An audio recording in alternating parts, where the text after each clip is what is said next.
Dick Wright, Hi, I'm Monique Halen. and we're here with the second episode of the Digital DNA podcast, Digital Netizens Awaken. And we're here to shake you up and let you know what's happening with your digital data.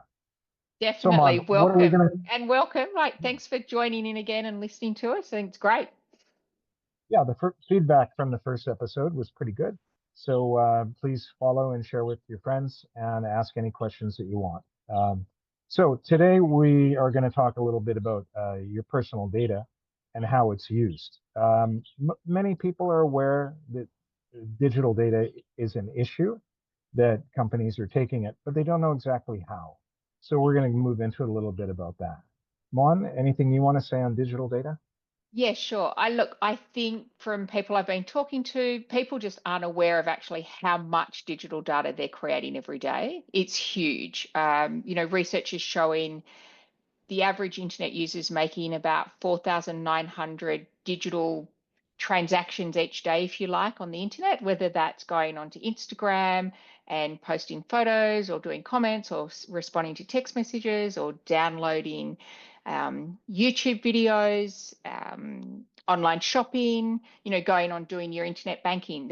We are creating so much digital data every day that really it's time for people to be aware of this. And every time they're going online, they are actually leaving a trail. There are things going on. They're leaving a digital footprint. And, what we're talking about is it's out there and we want you to own it. We don't want it out. We want you to have total control so you can monetize it. Yeah, it's pretty amazing how it's been used, and it's in every sector of your life and things you don't even know about. So let's go run through a checklist of how it's being used right now. I think most people know it's being used in advertising, right? And marketing. Yeah. Yeah. So companies profile and target you, and they're collecting all of the digital data that they can online, how you surf the internet, what are your purchasing preferences. Mm, Uh, yeah.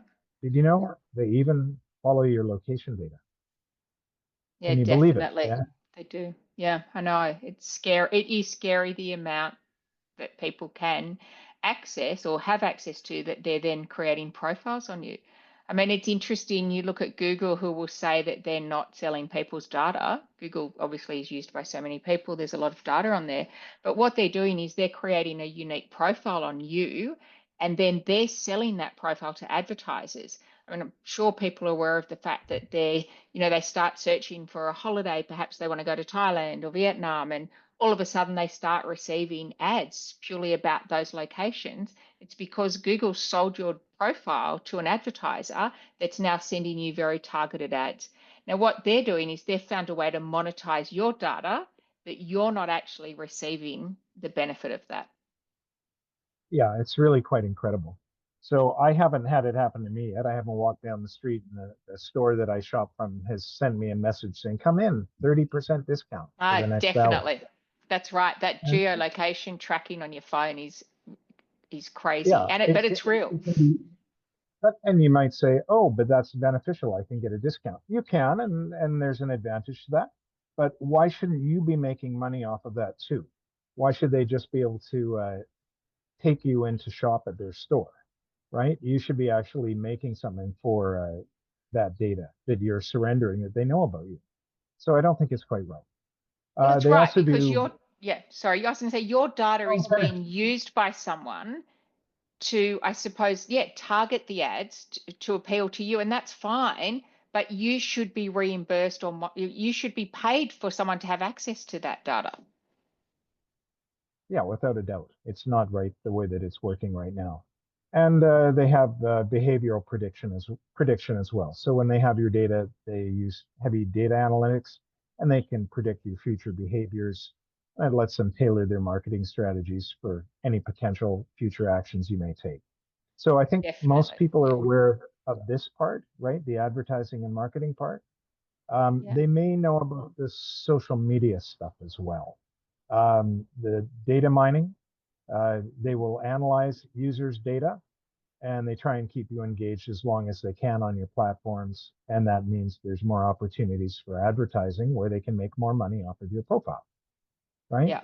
So that's one Mm-hmm. way. And then this is the really bad one. Well, that's bad, but sharing with third parties. They'll collect your data uh, from these social media platforms, and then they either share it or they sell it to third parties. You don't have any say in that, where it goes. So Mm, mm. the, it's really kind of criminal. Look, I don't And think people are aware of the, you know, some people may be, but I think when you start to think about it and you think about how much you're online or how much of a digital presence you have, every time you do something, you're creating data that someone's taking and selling or forwarding and sharing with someone else. And I mean, that's what's going on, isn't it? it's exactly what's happening. And there is a better way to do this. I don't know why it hasn't been thought of or done before. Well, I guess I do, because big tech controls most of the internet, and they're buying all the new startups, and they're trying to dominate Web3 already. So we can't let that happen, right? We Well, it's cannot. not what Web3 is meant to be about, is it? It's, Web3 was more about Yeah. giving, So, not so taking that power away. no, Web3 is about giving the individual the power to control Yeah. their own digital data, and the data is will be stored on blockchain, so that's an immutable ledger, so it can't be changed. So it's very accurate. So here's the big difference between Web2 and how big tech is stealing your data now. They're getting very incomplete data sets. They don't really know who you are all the time. Yeah, they compile information and they get an idea, but they still might not know if you're the CEO of a company just because you live in a certain demographic area, a certain zip code in the States or a postal code. You could be the richest person in that area, or you could be the poorest. Mm. You might not even be the person who's looking for the weed whacker. Maybe your boss has told you to look for it, or your auntie is looking for adult diapers. You don't want adult diapers, you're buying them for them, right? So they get, but this is right. So they're getting misleading, incorrect data sets. Yeah, So correct, when, correct. when so the way that we do it at My Digital Twin and the potential for Web3 is to have incredibly succinct, focused, tailored data sets that are Yeah, of great value. And that's why we think people will pay for it. That's why we think the model can change. definitely. And also, that data, your data sets will be your personal ones. It's updated regularly. So it's real-time data that can be shared. A lot of what's used in advertising when people are buying these data sets, they're out of date. While they might be incomplete, we don't really know if it's a real person either when, some of the data that's getting sold. But with My Digital Twin, it is, there'll be access to real verified data. Again, with MDT, your data doesn't transfer. None of your physical data ever transfers. So you control all of it. It's just authenticated. It's a check Mm. mark. It just says authenticated data. So that's the power we're looking at. So another area where your data is used, it's surveilled by governments and by businesses, by corporations. So they'll monitor and surveil you. They use this for profiling and sometimes Mm. even more invasive stuff. So I know the US government, the Homeland Security, they are often looking at what's happening. They're looking for terrorism or who knows what. Who knows what. Yeah. So should they have Look, the right to do this? there are some areas I think when corporates or enterprises are using, creating profiles on you within an organization. Look, there are some good aspects of that because, an organization can create a profile on an employee based on their skill set, based on where they've worked, what they like to do, their career path. But they have predictive analytics built into their systems where they can actually predict if someone might be leaving. So, from a business point of view, that's a good use of I suppose creating a profile and looking for someone because they don't want to lose someone and you probably don't want to go, but the organization, because they've got this profile on you, can say, well, wait a minute, we need to send her some more training, we need to encourage this, we need to look at this. So there are good uses of creating profiles in a situation like that, but it's still the same thing.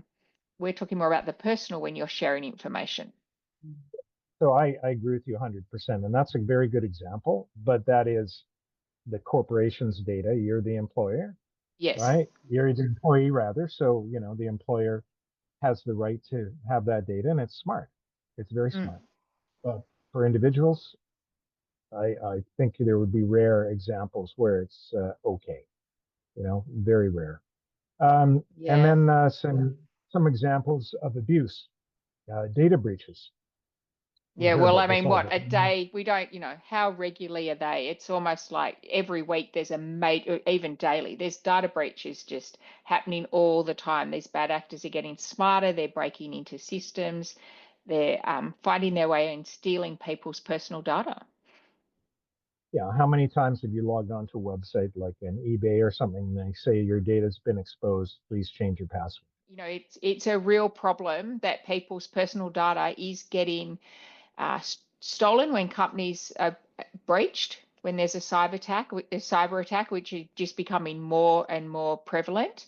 And there is actually, there is a website, Have I Been Pawned, where people can go in and put in their email address, and you'll be able to find out actually, have you been the victim of a data breach that you don't know about? So it is worth, having a look to see. Um, how much information's out there. And as you said, Richard, we do need to, we may get prompts to change passwords and things. I mean, people need to become definitely more cyber aware, I suppose. They need to be more savvy, without a doubt. Um, Absolutely, and this is an issue, but in Web3, I can't say it'll never happen, but a data breach. But when you're using the distributed ledger, the blockchain technology, it's pretty hard to hack that stuff. So if you have a good front end and you don't know the true identity of a person, it's harder to know what their information is to get it. And if it's stored in a blockchain environment, it's usually pretty safe. So that's what we're looking. Yeah. Then there's unauthorized data sharing. Facebook had the Cambridge Analytica uh, scandal, where they were sharing their data, all of the user data with external parties and making money off of it. No one had any idea about that. That's just terrible. Yeah, it's pretty bad. And then it's pretty bad. And then something that we want to show on My Digital Twin is how your information is even going to terrible places, like the dark web. Do you want to Yeah. talk a little bit about the dark web? What that Look, is? I just what we'll start with is that what we will be offering, I think we touched on it a little bit in the last episode, is that shortly when people do sign up to My Digital Twin, they will be able to go in and do a search to find out really where they're not like the Have I Been Pawned website. This will be far more detail, not just to show that you're a victim of these data breaches and it's been used on these websites. It'll actually show you where you are really on the dark Web web, is won't a it? place that is not accessible by the normal internet user. You can't log onto it from your browser. You have to have certain commands to get into it. It's used really for criminal activities mainly. It's to Mm. and bad things, right? Drugs, assassinations, pornography, all the Yeah. worst things you could. And you're there. Your information is actually bought and sold there every day. So we'll give you a bit of a snapshot into what that looks like. Yeah. And when we say your information, a lot of that is the information that is the result of a data breach. That's where that's traded, Yeah, I suppose. Yeah. definitely. And people will do the data breaches just for this reason. Mm. So they'll come in. You've probably seen some of the TV shows where they show you a hospital or something is told you've got 3 hours before we delete all your files. Pay us this money in Mm. Bitcoin to this address, and they often do it. But they've also gotten in and they've gotten all your data, so they make money from you, and then they sell the data on the dark web. So Yeah. it's pretty terrible. So these things are happening. Mm. Then we have data residency issues. So this is another data abuse. Cloud storage. So your data is stored all over the world in different data centers. That may be in Australia, it may be in Hong Kong, it may be in the United States, it may be somewhere in Europe. It depends where the service providers host their infrastructure. And many have multiple server centers all around the world. And then cross-border transfer. This is something that's really becoming an issue now. Data will Mm. cross international borders. And Europe has very strong data protection laws with GDPR. And Yes. this really complicates the legal protection over your personal data. So Europe's strong, but America's not so strong. Asia's not so strong. So, Mm. your data may be able to Australia be is strong, exploited. but it's this once you're doing, because we are a global economy and people are doing lots of things online with different countries. So your data it is crossing borders. So, how do we keep a control of that and how are we aware of where it's going? And as you said, Richard, you might end up in a country where the privacy laws aren't as strong as another country. So, you know, we don't know what can happen to your data there. No, that's exactly it. So we think we see a change in that. With the Web3 environment, it will be much more secure. However, we're going to have some legal challenges. It won't be so much that third parties will be able to take your information, they won't, but we may have to see how we can work with regulators so we don't have to divulge your information, right? Right now, we mentioned in the first episode, regulators seem to be inadvertently working mainly for the benefit of big technology companies to accept access. You're giving away your Yeah. data, and Mm, obviously that's wrong. You should be mm. uh, not giving away your data for free. And I think as soon as regulators realize this, they're going to step up. They'll Yeah. realize that this is the wrong approach. Well, they do, but then there needs to be a solution, doesn't there? So it is that we need to give the control back to the consumer, back to the individual, um, and try and build some better protections, which, as you've mentioned, blockchain will provide that for people because people won't be able to, they won't lose their data. We'll be able to manage where the data goes, if you like, when the data is shared. Although with us, we're not giving data away. We're just, as you mentioned, it's just getting verified. That's right. That's the key about it. And this data, it's worth a lot of money. Uh, you It know, is. in 2018, something like 53% of people use the internet daily. Now, just a few years later, it's something like 68%. So the growth in internet traffic and users is incredible. It is. And if we look at the actual dollar value, I suppose, of that digital data, it's now sitting at about $2.3 trillion. I mean, that's it's huge. And it's only, it's only getting bigger. It's only getting larger. People are doing a lot more. So there is a lot of data out there, and the value of that's just going to increase. Yeah, and the interesting thing is, as I mentioned earlier, a lot of this data is not really accurate. So that number should be a lot bigger. Mm. Um, Mm. the individual users, how much did we figure out the average individual user is worth in today? In today, if we base it on 5.56 billion users, the average would be around 414. This is US dollars, 414 US dollars. But that's basing it on the different Everything, people, right? obviously. Yeah, it's everything. That's an average. But it's as I said, it's inaccurate data. It's not a Mm. complete full data set. So if you're trying to target somebody and you have the improper information, you're wasting money, and you're trying to create a sales funnel to have people buy your product. You have a limited amount that you want to spend per person to sell your product. So imagine if you Mm. have information, a data set that is completely targeted to your clientele, and you know that it's accurate, that it's been authenticated. But it It's has to be on a far more totally different valuable. level. Yeah, and far more valuable than what people are receiving today. Yeah, So it's worth more to the advertisers. The consumers are yeah, rewarded for sharing. So it's a win-win situation really for everyone. yeah. I think about it when I first started off working, I was a stockbroker, and I had to make 300 dials every morning. I'm doing this because it was a phone that was Wow. plugged into the Yeah, it wall. was.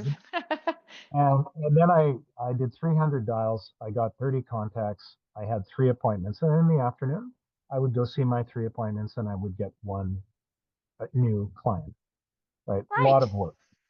right? Right. And that's in a similar way to how the internet is working today. It's very inefficient. Uh, what we're talking about with accurate data is sales funnels that will be very pinpointed. So your lead generation cost per contact will be very low. And because you'll have that data, you'll be able to tailor them really great products and you'll know what they're buying, what they're looking at. You might even know what they're looking for. They may request through their AI digital assistant to search for a new insurance product. They may be coming to you for business, Yeah. right? Yeah.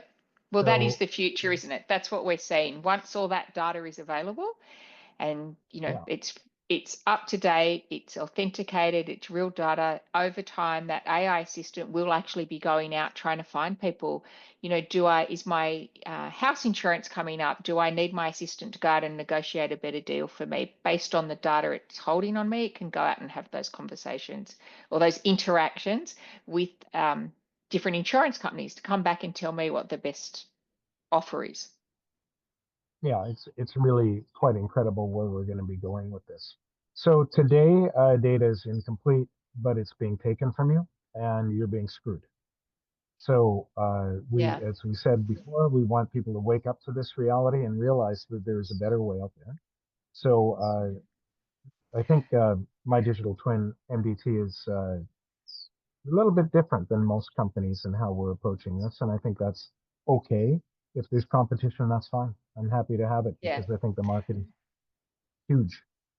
Look, and I think if people need to stop and think for a minute about actually how much digital data they are creating, and then start to think about if I'm creating that amount of data and it's valuable to me, I do need to take control of it because once I own it, I can monetize it. Once I control it, I can monetize it. So that's what we're trying to give the power back to people. We want people to realize that you own something that is valuable. You have power, you have control. Don't just lose it. There's an opportunity there for you to actually not only can you control it and control the interactions you might have digitally over time, you can actually control it to monetize it now. So we can start to, it's an income stream for people. It's an income stream, and there's been companies like this already that have had similar but very different approaches to it. Um, Dragon's Den in the UK, they had one Generate. It was a great sales pitch, and every word that came out of the guy's mouth, I think, came out of my mouth already. But he was all about advertising. No, he was all about advertising. Yeah. So you were paid to watch ads, right? Yeah. That's how your Yeah. data was used. They could get your data, but then you had to watch an ad, and then you were paid in his cryptocurrency, Right. right? Okay. So that, I think that company's doing very well. Mm. But That's not I what don't. we're about. We're not that. We're about giving power back to the individual and giving them the control of their data so that you own your digital footprint. It's not you're not actually out there just, giving it away for nothing. So we're sort of Yeah, course, you can sell it to you can share it with advertisers, you can monetize it, and that's okay. But we want you to make the choice of where that's used. yeah, and maybe there's an opportunity to watch ads for revenue if that's what you want to do. I don't want to look at ads for money, but maybe it's quite profitable. I don't know if it's your full time job all day, but I don't know. yeah, well, we'll see how it all turns out. But there is a better way, and that's what we're here for. So basically, we mentioned you don't have control over your data, which is shocking. You don't own it. So there's a way to fix that. So your digital footprint and the value of that footprint will be authenticated. It will be worth a lot more money, and you will get paid for it, rewarded for it. And once you're paid and rewarded for this, you can also share it. So the thing is, when you have the ability to control your data, you can even gift it to somebody else, the reward for it, right? You can take it. That's fine. That's normal. Many people will do that. Probably most will do that. But I can see definitely how there's a whole new industry for giving, Mhm. for NGOs or for causes or whatever it may be, where you'd be able to donate all of that stuff. So Yeah. it's a brave new world that's not just dawning, it's here, it's coming fast, full on now.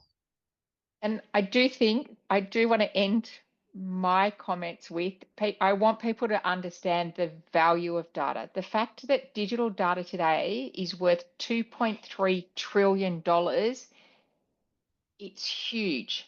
I mean, and as you've We have said, it's trouble probably, figuring out how many zeros that is. You know, it's I so know, how many simple. zeros is that? But $2.3 trillion, that's the value of digital data today. But every day we're creating more. There is so much. Like, what did I say? There's 500 million posts on Twitter a day. I mean, it's huge. The amount of data every day is increasing. So we want people to understand that there is so much value out there. We want you to take control of it, and then we want you to be able to monetize it. Yeah, and we're going to provide the platform for that to happen. So again, if you want to check us out, we're on mdtwin.com. We're still, we're looking for people for our leadership team. We're definitely looking for people to sign up and get a passport. We're a work in progress, but join now. Absolutely join now. We hope to be underway and full running in the next few months. Definitely this calendar year. Next week, we're probably going to have a guest with us that can talk a little bit more about the platform. Not too technical, but a bit more about the platform and how it works. Yeah, I think we should get into that so you understand that we're really doing something that's unique, special, and it's not pie in the sky. It already exists. Yeah. Okay. In its bit parts, not together. All right. So thanks very much for your time. Thank We'll you. see you Thank again you. next. Okay. Bye. Bye.